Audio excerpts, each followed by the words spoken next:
अस्सलाम वालेकुम। अब जंग खलीज फारस से निकल कर बहरे अहमर तक जा पहुंची है, क्योंकि अब हौसी बागियों ने ऐलान किया है कि अगर सऊदी अरब या उसके इत्तहादियों ने ईरान पर किसी भी तरह का हमला किया तो हौसी बागी उसका भरपूर जवाब देंगे और सऊदी अरब पर हमले किए जाएंगे। इसके अलावा बाबुल मंदब जो इंतहाई अहम बहरी गुजरगाह है, उस पर भी कोई जहाज महफूज नहीं रहेगा। खास तौर पर सऊदी अरब का कोई जहाज, खा वो तिजारती जहाज ही क्यों ना हो, खा वो तेल ले जाने वाला जहाज ही क्यों ना हो, उस पर भी हमला किया जाएगा और कोई जहाज वहां से गुजर नहीं पाएगा। एक बाकायदा नाकाबंदी का ऐलान कर दिया गया है इस सूरत में कि अगर सऊदी अरब ईरान पर हमला करता है या सऊदी अरब या उसका कोई पार्टनर या उसका कोई इत्तहादी ईरान पर हमला करता है तो ये एक इंतहाई कशीदा सूरत हाल है। एक नई जंग बिल्कुल शुरू होने को है, क्योंकि बाबुल मंदब एक ऐसा इलाका है जहां से बहुत ज्यादा तेल के जहाज गुजरते हैं। बहर अहमर से भी तिजारत होती है।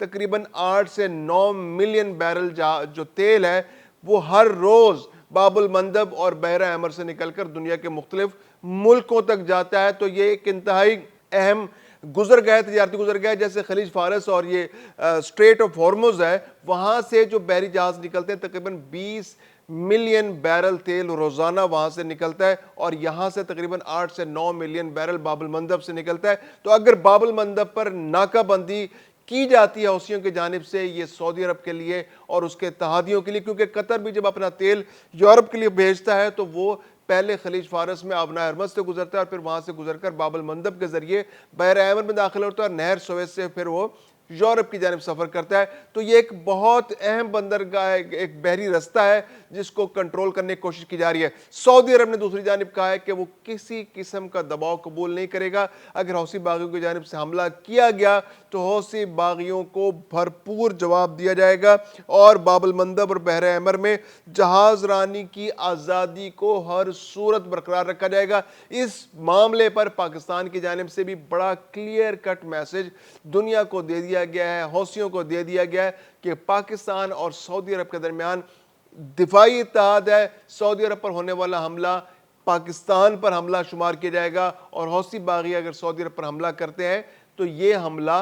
पाकिस्तान पर भी हमला शुमार होगा और पाकिस्तान इसका भरपूर जवाब देगा। तो एक नई जंग इस खित्ते के अंदर फैलने वाली है। पहले ही खलीज फारस के अंदर एक पूरी जंग जो है जो अमेरिका और इसराइल की जानिब से मुसल्लत की गई थी और उसके जवाब में ईरान जवाब दे रहा है। जो खलीजी ममालिक हैं, सऊदी अरब, कुवैत, बहरीन, इराक, जहां जहां यूएई, जहां जहां अमरीकी अड्डे हैं वहां पर ईरान की जानिब से हमले किए जा रहे हैं। तो अब ये जंग निकल कर बहर अहमर तक जा पहुंची और हौसियों की जानिब से अब ये स्ट्रेटजी सामने आ रही है कि सऊदी अरब को कि नाकाबंदी की जाए, वहां से जो जहाज गुजरते हैं उनको रोका जाए और वहां से तिजारत को नामुमकिन बना दिया जाए, ताकि दुनिया पर एक हकीकत आश्कार हो कि ईरान के साथ कुछ और मुल्क भी मौजूद हैं जो उसके इत्तेहादी हैं। और फिर ये कि तेल की कीमतों पर जब दबाव बढ़ेगा तो आलमी मंडियों में तेल की कीमतें इंतहाई ज़्यादा बढ़ जाएंगी और वो लोगों की क़ुव्वत ख़रीद से बाहर हो जाएंगी और एक इंटरनेशनल प्रेशर डेवलप होगा जिसका फ़ायदा, पॉलिटिकल फ़ायदा जो है ईरान को होगा। इसके अलावा सऊदी बंदरगाहों की तरफ आने वाले और वहाँ से रवाना होने वाले तमाम तजारती जहाज़ों को इंटरसेप्ट किया जा सकता है इस नाकाबंदी के जरिए। और बहर अहमर में जो सऊदी अरब के जो तजारती जहाज़ हैं उसकी जो बाकायदा तिजारत है, जो एक तो तेल की तिजारत है, इसके अलावा भी जो सऊदी अरब के लिए बहुत सा सामान आता है, अशिया सर्फ आती हैं, जाती हैं, आती हैं। तो चूंकि सऊदी अरब बेसिकली एक इंपोर्ट करने वाला मुल्क है, कंज्यूमर मुल्क है और दुनिया भर से फल, सब्जी, खाने पीने की अशिया दुनिया भर से वहाँ आती है और ज़्यादातर बहरी रास्तों से आती है। तो सऊदी अरब को बहुत ज़्यादा दबाव का सामना करना पड़ सकता है अगर बाबुल मंदब पर नाकाबंदी होती है और बहर अहमर का रास्ता बंद कर दिया था, क्योंकि उसके बाद फिर दूसरा ऑप्शन जो है वो नहर सुएज का बचेगा और नए तजारती मुआहदे करने पड़ेंगे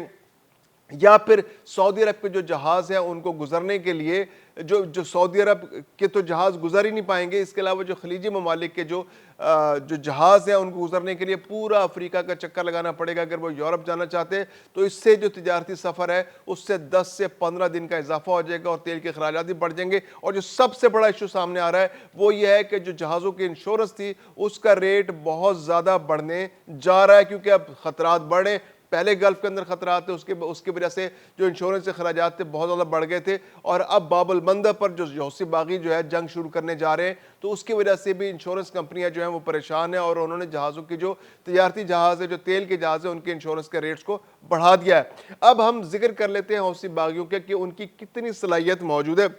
انصار اللہ کے نام سے جو گروپ ہے یہ 1990 کی دہائی میں تشکیل پایا تھا، اور پچھلی دہائی کے اندر وہ بہت مؤثر انداز میں ابھر کر سامنے آیا جب اس نے سعودی عرب کو تھریٹ کیا، سعودی عرب میں اس نے حملے کیے، سعودی عرب میں جو گیس فیلڈ تھی، تیل کے فیلڈ سے وہاں پر حملے ہوئے، اور ان حملوں کے اندر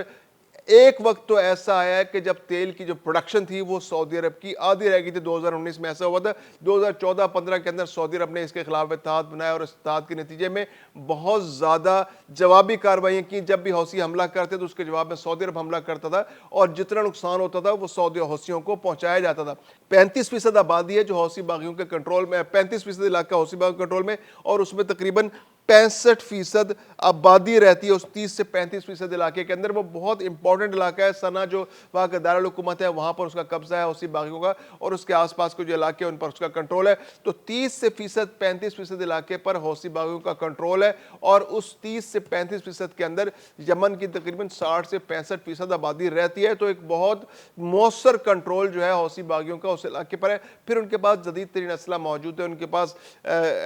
میزائلز موجود ہیں، بیلسٹک میزائلز موجود ہیں، اینٹی شپ جو ہے ان کے جہازوں کو تباہ کرنے کے لیے جو میزائل کی ضرورت ہوتی ہے وہ ان کے پاس موجود ہیں،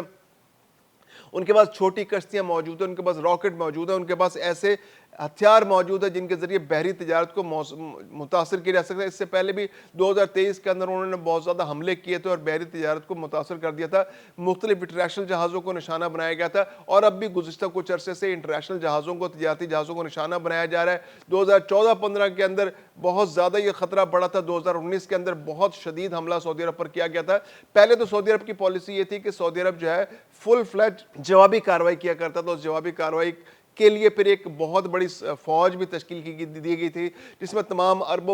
ممالک نے حصہ ڈالا تھا۔ فوج جو تھی حوثی باغیوں کے خلاف سعودی عرب کا دفاع کرتی تھی، لیکن جب بہت زیادہ نقصانات سعودی عرب کے اندر ہونے لگ گئے اور بہت زیادہ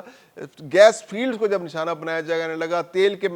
کنووں کو جب نشانہ بنایا جانے لگا، تو سعودی عرب نے ریسٹرینٹ سے کام لیا اور پھر اس کو سفارتی سطح پر حل کرنے کی کوشش کی، حوثیوں کو انگیج کرنے کی کوشش کی، اور اس کے بعد جنگ کے خطرات کم ہوئے۔ اب بھی سعودی عرب جو ہے وہ ریسٹرینٹ سے کام لے رہا ہے۔ سعودی عرب کی کوشش یہی ہے کہ اس جنگ سے بچا جائے، کیونکہ خطے میں آلریڈی ایک جنگ ہے، اور یہ جنگ اگر پھیلتی ہے تو بہت زیادہ علاقوں پر پھیل جائے گی، اور اس کے بعد اگر حوثیوں سے جھگڑا ہوتا ہے تو پھر ایران کے پاس بھی جواز موجود ہوگا کہ وہ حوثیوں کی مدد کے لیے سعودی عرب پر حملہ کر دے۔ تو سعودی عرب کی اس وقت پوری کوشش ہے کہ اس جنگ سے بچا جائے، سفارتی سطح پر اس مسئلے کو حل کیا جائے، کوئی ایسا حل نکالا جائے کہ حوثی باغی جو ہیں وہ اپنے علاقے تک محدود رہیں، اور وہاں پر وہاں کی جو لوگ ہیں، جو وہاں کی جو جائز حکومت ہے، جس کے بارے میں جس کو انٹرنیشنل ریکگنائز کیا جاتا ہے، جس نے عدن میں فی الوقت اپنی ایک عارضی حکومت بنا رکھی ہے، اس کو امپاور کیا جائے اور وہی حوثی باغیوں کو کنٹرول کرے، اور حوثی باغی جو ہیں وہ باب المندب پر اور بحر احمر کے اندر تجارت کو متاثر نہ کر سکیں۔